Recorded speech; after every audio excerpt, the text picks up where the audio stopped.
జీవితాన్ని జీవించాలా, గుండెల్లోంచి రావాలి నీకు.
అపోస్తలుల కార్యాలు 12వ అధ్యాయం 21వ వచనం ఒకసారి చదవండి.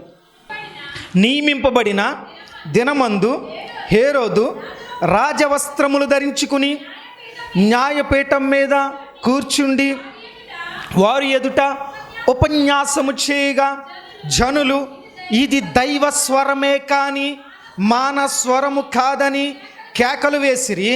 అతడు దేవుణ్ణి మహిమ పరచనందున వెంటనే ప్రభుదూత అతన్ని మొత్తెను గనుక పురుగులు పడి చాలండి. ఇప్పుడు మీరు చదివారు కదా, చదివారా? దీంట్లో హేరో తప్పు ఎక్కడైనా కనబడిందా? నియమింపబడిందేనో ఉపన్యాసం చేశాడు, ప్రజలందరూ హేరోదు స్వరం అన్నారా? ఏ స్వరం అన్నారు? ఇది దైవ స్వరమే కానీ మానవ స్వరము అన్నారు. అక్కడ వరకు బాగానే ఉంది. మరి ఎందుకు చచ్చిపోయాడు? దేవుడికి ఎందుకు కోపం వచ్చింది అంటే ఏం మహింపరచలా కాదు. ఇప్పుడు మంచి ఉపన్యాసం చెప్పాడు, ఎక్సలెంట్ స్పీచ్ ఇచ్చాడు. ఎక్సలెంట్ స్పీచ్ ఇచ్చినప్పుడే కదా నీ దైవ స్వరమే కానీ మానవ స్వరము అన్నారు కదా. అంటే వీళ్ళు కూడా క్రెడిట్ ఎవరికి ఇచ్చారు? దేవునికి ఇచ్చారు. దేవునికి ఇచ్చినప్పుడు మరి హేరోదు ఎందుకు చనిపోయాడు? మీకు అర్థమైందా? ఇప్పుడు హేరో తప్పేం కనబడింది, కానీ దేవుడు ఏమన్నాడు అక్కడ? హేరోదు దేవుని మహిమపరచనందున వెంటనే ప్రభుదూత అతను మొత్తెను గనక పురుగులు పడి ప్రాణము విడిచెను అని ఉంది. వాస్తవానికి హేరోదు ఏం చేశాడు? వాళ్ళ దైవ స్వరం అన్నారు, మరి దేవుని ఏం మహింపరచలా? చదువుకుంటే వెళ్ళిపోతాం మనం కదా.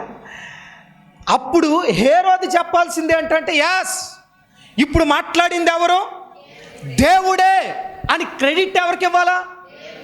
దేవుడికి క్రెడిట్ ఇవ్వాలా. కానీ హేరోదు దేవుడికి క్రెడిట్ ఇవ్వాలా. ఎవరైనా మనతో ఒక మాట చెప్పిన చాలామంది చెప్తారు, శ్యామ్ గారు మీ అద్భుతమైన వాక్యం అండి అని అంటే గాడ్ గ్రేస్, ప్రైజ్ గాడ్ అని చెప్తాను. అంటే ఎవరికి స్తోత్రం? క్రెడిట్ దక్కాల్సింది శ్యామకు కాదు, ఎవరికి దక్కాలా? దేవునికి దక్కాలా. ఎందుకని ఇక్కడ నిలబడినప్పుడు మాట్లాడేది ఎవరు? ఆలోచించండి. దేవుని ఆత్మ లేకపోతే నేను జీరో. చాలా సందర్భాల్లో వాక్యం చెప్పలేని రోజులు ఉన్నాయి. ఎందుకో తెలుసా? దేవుని ఆత్మాభిషేకం నాలో లేకపోతే శ్యామ్ అనేవాడికి ఎంత వాయిస్ ఉన్నా, ఎంత స్వరం ఉన్నా, ఎంత వాక్చాతుర్యం ఉన్నా ఒక్క మాట కూడా హృదయాన్ని తాకే మాట నేను మాట్లాడలేను. అంటే దేవుని అభిషేకం, దేవుని ఆత్మ నాలో ప్రవేశిస్తే తప్ప శ్యామ్ అనేవాడు జీరో. మీకు అర్థమవుతుందా? కానీ హేరోదు క్రెడిట్ ఎవరికి ఇవ్వాలా? ఎవరికి ఇవ్వాలా? దేవునికి ఇవ్వాలా. దేవుణ్ణి మహిమపరచనందున అంటే ఎవరు స్తుతించాలా? ఎవరిని స్తుతించాలా? దేవుణ్ణి గణపరచాలా, దేవుణ్ణి స్తుతించాలా. కానీ హేరోదు దేవుని స్తుతించలా, తానేదో గొప్పవాడిగా ఫీల్ అయ్యాడు. ఎలా ఫీల్ అయ్యాడండి? గుర్తుపెట్టుకోండి, ఈ వాక్యం వింటున్న దైవజనులు ఎవరైనా సరే, విశ్వాసులైనా సరే, నేను ప్రార్థన చేస్తే జరుగుతాయి నిజమే, కానీ చేసేది ఎవరు? చాలామంది ఇప్పుడు ఏమంటున్నారు తెలుసా? మేమే చేసాం, క్రెడిట్ ఎవరికి ఇవ్వట్లా? దేవునికి ఇవ్వట్లా.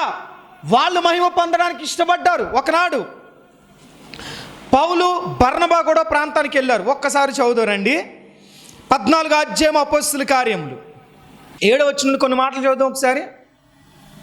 14 అపోస్తలుల కార్యములు 14 పేజ్ నెంబర్ 117. లుస్త్రాలో బలహీన పాదములు గల ఒకడుండెను. ఎన్నడూ నడవలేక కూర్చుని ఉండేవాడు. పౌలు మాట్లాడుట వినెను.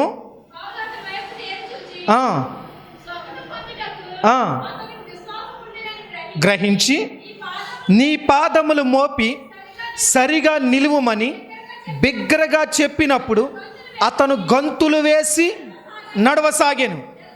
జనసమూహములు పౌలు చేసిన దాన్ని చూచి లొకయోనియా భాషలో దేవతలు మనుష్య రూపము తాల్చి మన యొద్దకు దిగి వచ్చి ఉన్నారని కేకలు వేసి బర్నబాకు ద్యుపతి అనియు పౌలు ముఖ్య ప్రసంగి అయినందున అతనికి హెర్మే అనియు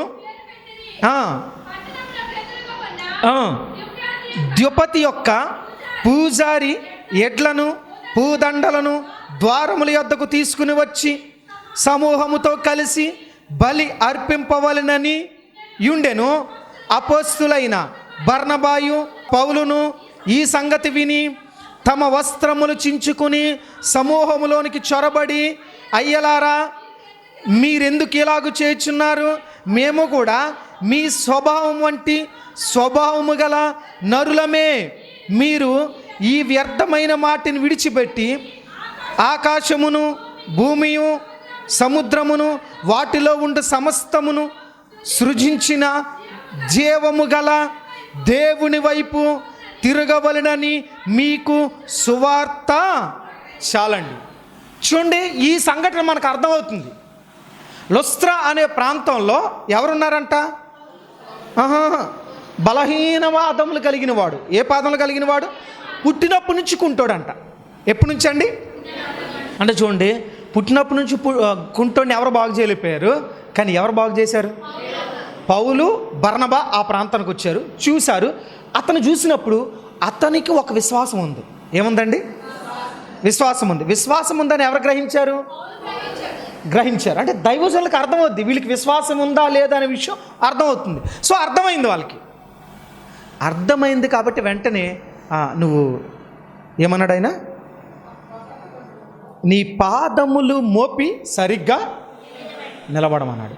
అంటే ఆయన చూశాడు, అర్థమైపోయింది. ఓహో, వీడు స్వస్థత పొందాలనుకుంటున్నాడు. పైగా హృదయంలో కూడా ఏముంది? దేవునిపై ఏముంది? గట్టిగా చెప్పాలా అని చెప్పి నీ పాదాలు లేచి నిలబడి మోపి అంటే తక్కువ లేచి నిలబడ్డాడు. నిలబడేసరి ప్రజలకు ఆశ్చర్యం. ఎందుకు ఆశ్చర్యం అని అంటే మధ్యలో వచ్చిన హ్యాండిక్యాప్డ్ కాదు ఇతను. ఎప్పటి నుంచి అండి? పుట్టుకలోనే కుంటాడు. పుట్టుకలో కుంటి వాడిని కూడా దేవుడు బాగు చేయగలడా? ఎస్, బాగు చేయగలడు. బాగు చేశాడు. ఇక్కడ బాగు చేసిన తర్వాత వెంటనే అక్కడ ఉన్న ప్రజలందరూ, లుస్త్రాలో ఉన్న ప్రజలందరూ కూడా అమ్మ బాబు ఇంకేంటి దేవుళ్ళే మన దగ్గరికి వచ్చేసారు. ఎవరు అంటే ద్యుపతి, హెర్మే. ఆ ప్రాంత ప్రజలు దేవతలు. వాళ్ళు ఎవరండి? దేవతలు. ఆ ప్రాంతంలో ఉన్న దేవతలు. అయితే వీళ్ళు ఆ ప్రాంతానికి ఎందుకు వెళ్ళారు? స్వార్థ ప్రకటించడానికి. ఏం ప్రకటించడానికి అండి? ఇప్పుడు వీళ్ళే దేవతలు కాబట్టి ఇప్పుడు ఎడ్లు తీసుకొచ్చేసారు, దండలు తీసుకొచ్చారు. బలేహద్దం వీళ్ళకి. ఎవరికి? పౌలు గారిని కూర్చోబెట్టి బలి ఎవరికి ఇవ్వడానికి అంటే ఒక బలిపీఠం కట్టి ఆ బలిపీఠం మీద ఎవరికి అర్పించడానికి ఇష్టపడుతున్నారు వీళ్ళు? పౌలు, ఇంకెవరండి? బర్నబాయే కదా.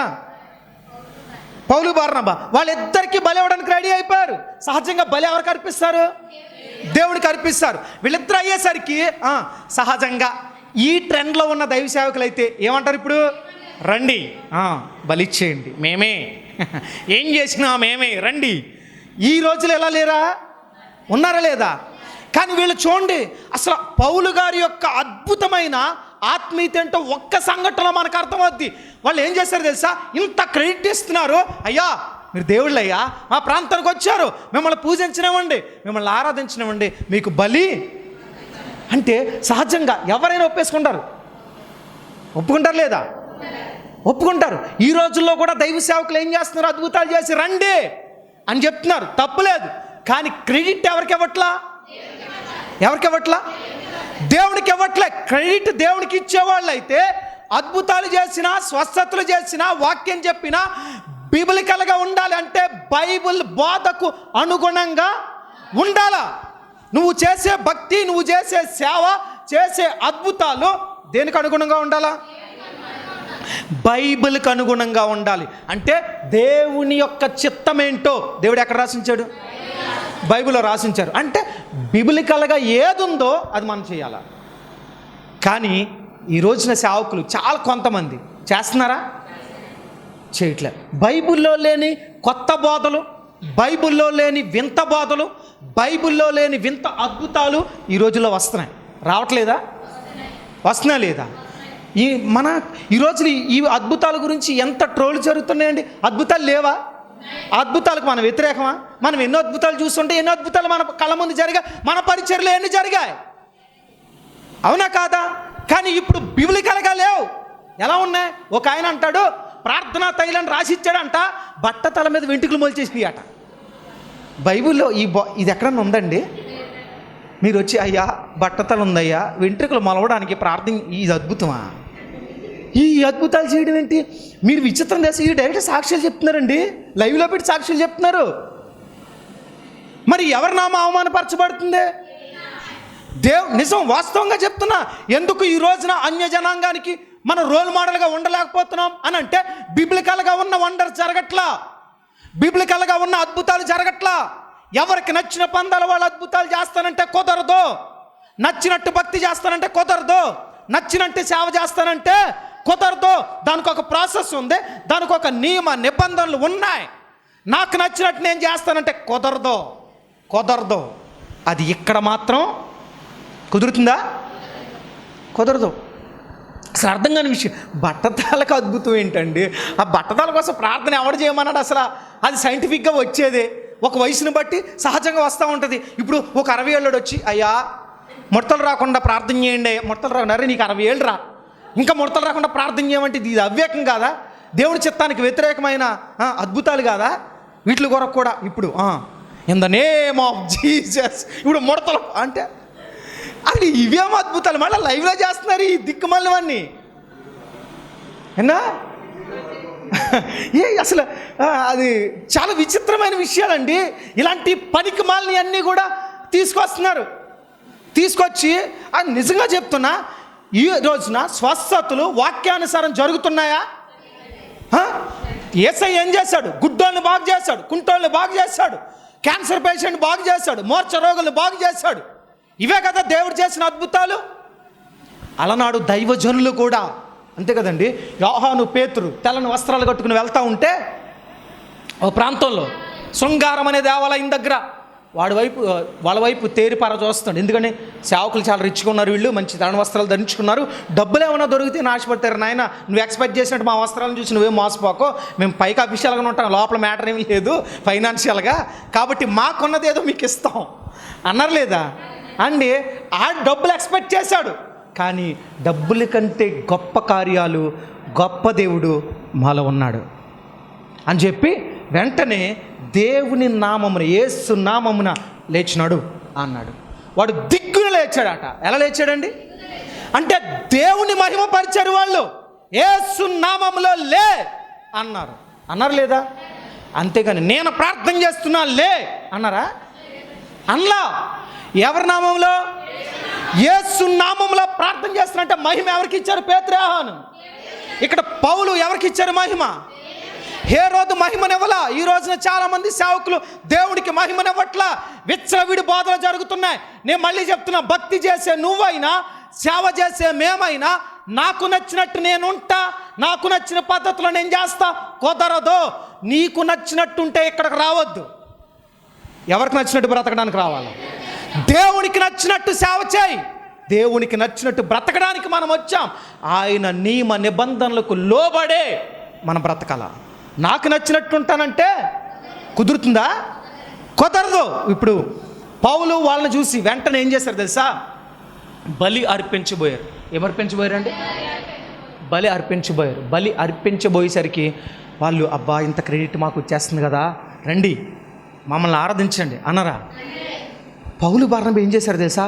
బట్టలు చింపేసుకున్నారు, వస్త్రాలు. అయ్యలారా ఎందుకయ్యా ఎలాంటి పని చేస్తున్నారు? మేము కూడా మీలాంటి మనుషులు, మేము దేవుళ్ళు కాదయ్యా. మరి అద్భుతాలు జరిగినాయి, మా దేవుడు చేశాడు. మేము నమ్మిన దేవుడు చేశాడు, మరి మేమెవరు? సామాన్యమైన మీకు లాంటి మనుషులమే.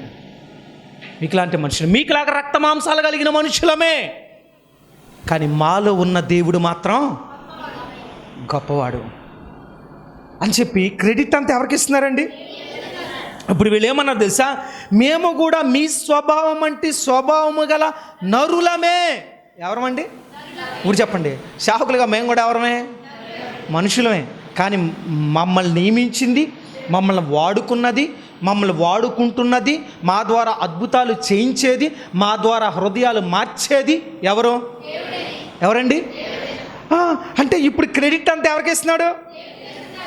మీరు వ్యర్థమైన వాటిని విడిచిపెట్టి ఆకాశమును, భూమిని, సముద్రమును, వాటిలో ఉండు సమస్తమును సృజించిన జీవము గల దేవుని వైపు తిరగాలని మీకు సువార్త ప్రకటిస్తున్నాం. అంటే వీళ్ళ సువార్త ఎవరి వైపు తిప్పడానికి? ఎవరి వైపు? మనుషుల వైపు త్రిప్పడానికి కాదు. సువార్త ఎవరి వైపు త్రిప్పడానికి? దేవుడి వైపు త్రిప్పడానికి. బాగా ఆలోచించండి. ఇప్పుడు దేవుడు ఎందుకు సేవకులను వాడుకున్న సామాన్యమైన మనుషులే అంటే, ఇప్పుడు ఆలోచించండి, మాకు కూడా మీలాంటి ఫీలింగ్స్ లేకుండా మాకు ఎక్స్ట్రాడినరీ థింగ్స్ కొన్ని ఉన్నాయి అనుకోండి, మేము దేవుడు అయిపోతాంగా. అవునా కాదా? అవునా కాదండి? అంటే మీకులాగా మాకు ఆకలి వస్తుంది, మీకులాగానే మాకు కోపం వస్తుంది, మీకులాగా మాకు ఫీలింగ్స్ ఉంటాయి, మీకులాగా మాకు కూడా ఎమోషన్స్ ఉంటాయి. అన్నీ కూడా సామాన్యమైన వాళ్ళు. మేము కూడా కొన్నిసార్లు డిప్రెషన్లోకి వెళ్తాం, మేము కూడా కొన్నిసార్లు నిరాశపడతాం, కొన్నిసార్లు అల్పవిశ్వాసంతో ఉంటాం, కొన్నిసార్లు దేవుని చిత్తానికి వ్యతిరేకంగా జరుగుతాం. అంటే ఇవన్నీ ఎందుకు అంటే మేము కూడా సామాన్యమైన మనుషులమే, కానీ మాలో ఉన్న దేవుడు మాత్రం జీవము కలిగిన దేవుడు. మనం చెప్పాల్సింది అదే. ఏ దైవ సేవకుడైనా చెప్పాల్సింది అదే. ఇక్కడ నిలబడినప్పుడు మాట్లాడేది ఎవరు? ఎవరండి? మీకు అర్థమవుతుందా? అందుకే ఏ సందర్భంలోనైనా క్రెడిట్ సేవకులు కానీ మనుషులు కానీ దొంగిలించడానికి వీలు. బైబిల్కి వ్యతిరేకమైన కార్యాలు జరుగుతున్నాయండి ఈ రోజున. విచిత్రం తెలుసా? ఆ దొంగ బోధలకి కూడా సపోర్ట్ చేసేవాళ్ళు లేరా? దానికే ఉన్నారు. అరే ఇది తప్పురా, ఇది కాదురా, నమ్మరే. నిజమైన బోధ నమ్ముతారా? నమ్మట్లా. కానీ ఆ రోజున పౌలు, బర్నబా ఏం చేశారు తెలుసా? మేము చేయలే. ఎందుకయ్యా మాకెందుకు ఇవన్నీ వర్షిప్, మాకెందుకు ఈ బలి అర్పణ, మాకెందుకు ఈ ఎట్లు తెచ్చేశారు, పూలదండలు తెచ్చేశారు, రకరకాలుగా ఏదో పేర్లు పెట్టేసుకున్నారు వాళ్ళే. కానీ ఇవేమీ మాకు వద్దయ్యా, ఎందుకంటే మేము కూడా మీలాంటి నరులమే. అంటే ఆయన పరిశుద్ధతను పౌలు, బర్నబా ఏం చేశారు? సన్మానించారు. ఏం చేశారండి? ఇప్పుడు ఈ మాట చెప్పగానే వాళ్ళు ఏమనుకుంటారు? ఓహో వీళ్ళు అనుకున్నారా? వీళ్ళు కాదట, వీళ్ళను నడిపిస్తున్న దేవుడు ఒక ఆయన ఉన్నాడట. ఆయన ఆకాశమును, భూమిని, సముద్రమును, అందరి సమస్తాన్ని సృజించిన దేవుడు ఒక ఆయన ఉన్నాడట. అంటే వీళ్ళే ఇన్ని అద్భుతాలు వీళ్ళ ద్వారా చేయించగలిగితే ఆ దేవుడు ఇంకెంత గొప్పవాడు అనే ఆలోచన ప్రజలు వస్తారదా? అంటే ఒక సేవకుని పని, ఒక విశ్వాసి పని ఏంటో తెలుసా? మనం మనుషులను ఎవరి వైపు త్రిప్పాలా? ఎవరి కొరకు తయారు చేయాలా? ఎవరి కొరకు అండి? దేవుని కొరకు తయారు చేయాలి. ఆయనకి ఇచ్చే మహిమని ఇవ్వకపోతే ఆయనకి ఏమొస్తుందండి? ఎందుకండి? చేయించేది ఆయనే కదా. అవునా కదా? కోపం వస్తారా? అదా మీకు సింపుల్గా అర్థమయ్యేలా చెప్తాను. ఇంటి దగ్గర వాష్ చేస్తున్నారు, బట్టలు ఊతున్నారు అని అనుకుందాం. మీరు లేడీస్ అయితే, లేదా మగవాళ్ళు అయితే వేరే పని అనుకుందాం. వాష్ చేసినప్పుడు బట్ట మంచి నీట్గా ఉతుకుతారు కదండి. ఉతుకుతారు కదా, క్లాత్ మంచి ప్యాంట్ కానీ షర్ట్ కానీ మీ శారీస్ కానీ ఉతుకుతారు.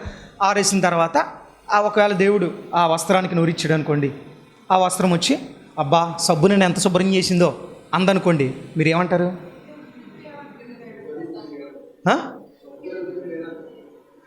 ఆ సబ్బును పట్టుకోవడానికి నా చెయ్యి లేకుండా సబ్బు ఎక్కడి నుంచి వచ్చిందిరా అంటారు. కోపం వస్తారా అది మీకు? పోని మీ ఆయన గారు వచ్చి అబ్బా ఈరోజు వస్త్రం ఎంత నీట్గా ఉందో, సబ్బు ఉతికేసింది బాగానో అన్నాడు అనుకోండి, ముందు ఆడు జుట్టు పీకేస్తారు. మీరు పీకుతారు పీకరా? ఇంత కష్టపడి చెమట వచ్చి ఎండ ఇంత భయంకరంగా ఉంటే ఇలాంటి సిచ్యువేషన్లు ఉతికితే క్రెడిట్ ఎవరికి ఇస్తున్నాం?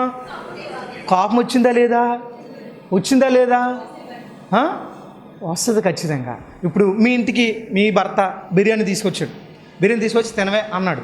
అన్న తర్వాత అబ్బా స్కూటీ నాకు బిర్యానీ తీసుకొచ్చింది అంటే స్కూటీలో పెట్టుకొచ్చాడు అంటే మీరు ఏమంటారు అప్పుడు? లేదా ప్లాస్టిక్ కవర్ వచ్చింది, అబ్బా కవర్ నాకు బిర్యానీ తెచ్చింది అంటే ఏమంటారు? మీరేమంటారు?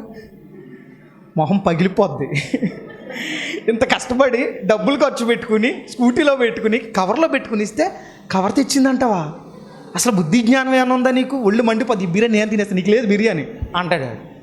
అంటే ఆలోచించండి, మనం చేసే పని ఇంకొకరి క్రెడిట్ ఇస్తే మనకేమొస్తుంది? ఏమొస్తుందండి? అంటే ఏంటి? కవర్ పట్టుకోవాలంటే నువ్వు ఉండాలిగా, సబ్బు క్లీన్ చేయాలంటే పట్టుకునే హస్తం ఉండాలి కదా. అలాగే అద్భుతాలు నేను చెయ్యాలంటే, అద్భుతమైన వాక్యం నేను మాట్లాడాలంటే నన్ను నడిపించే అదృశ్యమైన హస్తం ఒకటి ఉంది. ఆయనే జీవము కలిగిన దేవుని హస్తం. అది లేకుండా నేను ఎక్కడ నడుస్తా? అది లేకుండా నేను ఎక్కడ అద్భుతాలు చేస్తా? అంతే కదండి. ఎన్నిసార్లు మనం ఇప్పుడు అద్భుతాలు చేసాం, దెయ్యాలు వదలగొట్టాం ప్రార్థన చేసినప్పుడు, పిల్లలు పుట్టారు ప్రార్థన చేసినప్పుడు. చాలా సందర్భాల్లో మీరు కూడా ఇక్కడ మోకరించి ప్రార్థన చేస్తే దెయ్యాన్ని వదలగొట్టిన సందర్భాలు ఉన్నాయి. కానీ క్రెడిట్ ఎవరిదే? ఎవరిని మహింపరచాలా? చూడండి, ఒక మాట చదువుదాం. యెషయా గ్రంథము 43వ అధ్యాయము 43. అందరూ తీయండి. యెషయా 43, పేజ్ నెంబర్ 604. చదవండి ఇప్పుడు 11 వచ్చింది. నేనే యెహోవాను, నేను తప్ప వేరొక రక్షకుడు లేడు. ప్రకటించిన వాడను నేనే, రక్షించిన వాడను ఎవరంట? ఇప్పుడు చూడండి, నేను తప్ప వేరొక రక్షకుడు మళ్ళీ చెప్పండి, వేరొక రక్షకుడు అని చెప్పండి. ఇప్పుడు రక్షించేది ఎవరు? ఆయన తప్ప వేరొకరు లేరంటే ఇక ఆప్షన్ లేదు. ఇంకొకరు ఎవరో రక్షిస్తారని లేదు. రక్షించేది ఒక్కడే, రక్షకుడు ఒక్కడే, నేను తప్ప వేరొక రక్షకుడు లేడు. ప్రకటించిన వాడను నేనే, రక్షించిన వాడను. అంటే ఈ మాటలు ఎంత అర్థమో తెలుసా? వాక్యం ప్రకటించేవాడును నేనే, అద్భుతాలు చేసి రక్షించేది కూడా, సమస్యల నుంచి విడిపించేది కూడా ఎవరు? ఇప్పుడు చెప్పండి, మనం ఎవరు నమ్మాలా? సేవకులుగా మేము ఎవరు క్రెడిట్ ఇవ్వాలా? అంటే వాక్యం ప్రకటించేది కూడా ఎవరు? ఇప్పుడు హేరోదు అతను ఫీల్ అయ్యాడు, నేను గొప్ప ఉపన్యాసం ఇచ్చానని. ఎవరు క్రెడిట్ ఇవ్వాలా? దేవుని మహిమపరచనందున పురుగులు పడి చచ్చిపోయాడంట. ఎలా చనిపోయాడండి? ఇప్పుడు బాగా ఆలోచించండి. ఇప్పుడు ఈ దొంగ బోధకులందరూ ఏమవుతారు? నేను అనలా. మళ్ళీ శ్యామ్ గారు దొంగ బోధకులందరూ పురుగులు పడి చావమన్నాడు, నేను అనలా. అలనాడు ఈ దొంగ బోధకుడైన హేరోదు ఏం చేశాడు తెలుసా?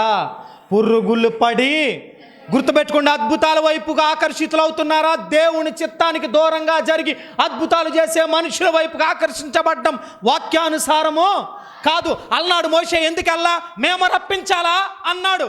అంటే అద్భుతాలు మేం చేయాలా? వాక్యాన్ని మేము ప్రకటించాలా? మీ గాయం కట్టేవాళ్ళం మేమా? మిమ్మల్ని రక్షించేది మేమా? మిమ్మల్ని బలపరిచేది మేమా? మిమ్మల్ని వాక్యంలో స్థిరపరిచేది మేమా? అద్భుతంగా దేవుని రాజ్యానికి చేర్చేది మేమా? ఇవేమేం చేయలేం. కానీ ఏం చేయగలం? ఆయన చెప్తున్న మాటకు ఒక బోరగా, ఒక పాత్రగా మాత్రమే మేము ఉపయోగపడగలం. మీకు అర్థమవుతుందా? అలనాడు యుద్ధానికి వెళ్ళినప్పుడు ఒక బోర లాంటి దూదేవారు. వెళ్ళారు యుద్ధానికి సిద్ధంగా, మీరు మూవీస్లో చూస్తూ ఉంటారు. ఇదివరకు బోర్లో ఏదైనా ఉంటుందా? సరే, సింపుల్గా మీకు ఇప్పుడు భాషలో అర్థం లేదు, మీ బోర్లు అంటే అర్థం కావట్లా. మైక్ ఉంది కదా. ఇప్పుడు ఈ మైకు నేనే మాట్లాడేస్తున్నా అందనుకోండి, నేనేమంటాను? నేను మాట్లాడుతున్నా కదరా, నీలోని శబ్దం వస్తుంది. ఇప్పుడు కరెక్టే. అలాగని ఇప్పుడు మైక్లో అయితే కొంచెం తక్కువ వినపడుతుంది కదండి.